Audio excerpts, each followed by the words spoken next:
මම හැමතිස්සෙම කියන දෙයක් තමයි කැන්සර් රෝගියෙක් පිළිකා රෝගියෙක් මට හම්බුණාට පස්සේ සමහරවිට අපෙන් උපදෙස් ගන්න හම්බෙනවනේ. ඒ හම්බෙනකොට මම කියන්නේ මේ ලෝකේ වාසනාවන්තම අය අතර පිරිසක් තමයි ඔයගොල්ලෝ. එයාලා හැමතිස්සෙම හිතන් ඉන්නේ ඒගොල්ලෝ වාසනාවන්තයි කියලා. account එකේ කීයක්ද තියෙන කියලා ඒගොල්ලන්ට අවබෝධයක් තියෙනවානේ. අපිට නෑ. ඔබ මට හම්බෙන අවුරුදු 18ක දුවෙක් පිළිකාවකින් හොඳටම උත්සන්න වෙච්ච අවස්ථාවක එයාට ජීවත් වෙන්න තව ටික කාලයක් තියෙන කියලා හොඳටම දන්නවා.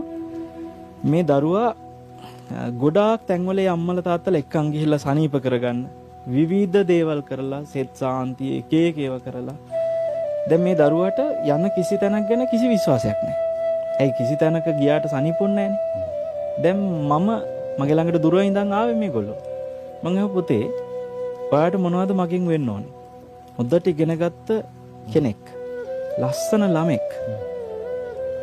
මේ ළමයා මට එකපාරට ටික සැරට කියනවා මට මොනවත් වෙන්න ඕනේ.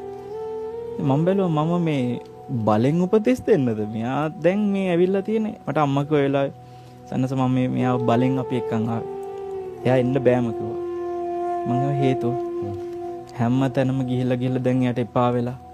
දැන් එයාට කිසි විශ්වාසයක් නැහැ නිසා කොහෙවත් යන්න කැමති නැහැ කියලා.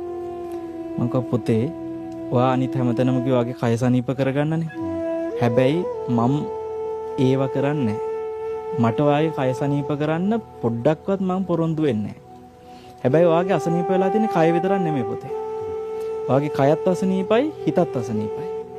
මට ඔයාගේ හිත සනීප කරන්න පුළුවන්. දෙකෙන් එකක් හරි සනීප වෙන එක ඔයාට සැපක්නේ. ඒ නිසා කය ඔහොම තීච්චායි අපි හිත සනීප කරගන්න මම උපදෙස් දෙන්නම් කියලා. මම ඒකට චූටි උපමාවක් කිව්වා. සංක මේ අපි දැන් මේ අඳන් ඇඳුම අපේම ඇඳුමක් වුණාම අපි දන්නවා මේක හැමදාම මගේ ළඟ. මේක ඉල්ලන්න ගන්න කවුරුවත් එන්නේ නැහැ. හැබැයි මේ ඇඳුම අපි කුලියට අඳන් ආවනම් අපි දන්නවා මේක කොයි වෙලේ හරි මන් දෙන්න ඕනේ. ජීවිතය කියන්නේ කුලියට ගත් එකක් වගේනේ. කොයි වෙලේ හරි දෙන්න ඕනේ. හැමදාම මට තියාගන්න වෙන්නේ නැහැ. මේ ලෝකේ කවුද කුලියට ගත්තේ නැති ජීවිතයක් තියෙන්නේ? සියලු දෙනාම කුලියට ගත්ත ජීවිත. සංක මේ කුලියට දෙනකොට මේ ජීවිතේ මම අර දුවට කිව්වා පුතේ ඇඳුමක් කුලියට දෙන දෙවිදිහක අයිතිකාරයෝ ඉන්නවා. එක අයිතිකාරයෙක් ඇවිල්ලා givisum ඇතුව මෙන්න මේ කාලේ ගන්නවා කියලා නිශ්චිත givisumකට දෙනවා.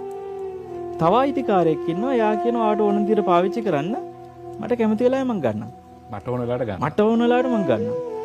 දැන් මේ අයිතිකාරයෝ දෙන්නගේ අර මට ඕන වෙලාවට ගන්නම් කියන අයිතිකාරය ඇවිල්ලා ඉල්ලන වෙලාවට යා අයිතිකාරයන්නේ දෙන්නම වෙනවා කරන්න දෙයක් නැහැ. මං උත්සවයක හිටියෝ කොහේ හරි මහපාරේ හිටියෝ කකා හිටියෝ නිදන් හිටියෝ අර ඇවිල්ලා එයාට ඕන තැන ගන්නවා. මං අර ළමයන් අහුව පුතේ සෑහෙන අපහසුතාවයටපත් වෙනවා නේද? එහෙම ඉල්ලලා ගන්නකොට. එහෙමයි සන්නස කිව්වා. හැබැයි පුතේ අර අනිත් අයිතිකාරයා කලින් කියනවා මං තාම මේ මාස 2කින් ගන්නවා.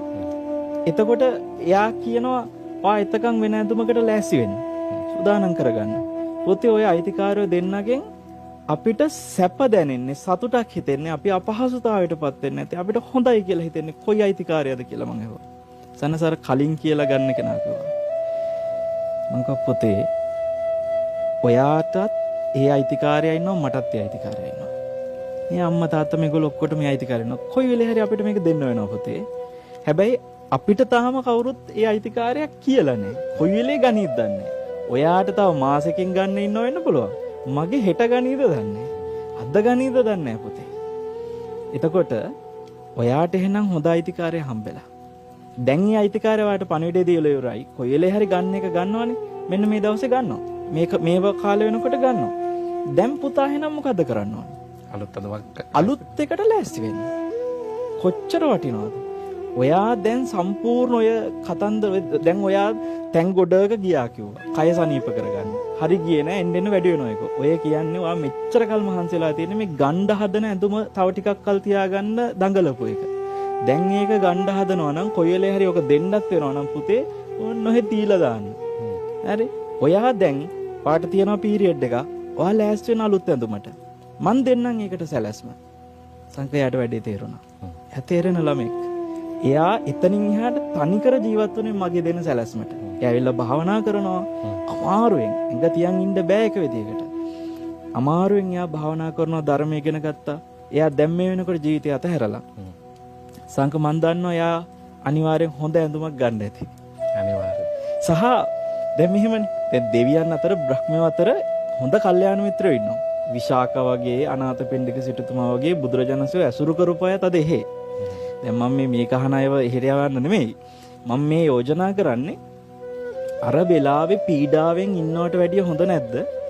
අර වගේ හොඳ අය අතරට යන ගැළපෙන විදිහට මේ වෙලාවේ ජීවිතේ වෙනස් කරගන්න එක. එතකොට ඒ ඇඳුම ගොඩක් කල් තියෙන ඇඳුම. ඒක ලස්සනයි මීට වඩා ගොඩක් නේ. ආයුෂත් වැඩිනේ. හරිද? ඒ ඇඳුම ගොඩක් කල් තියාගන්න පුළුවන්.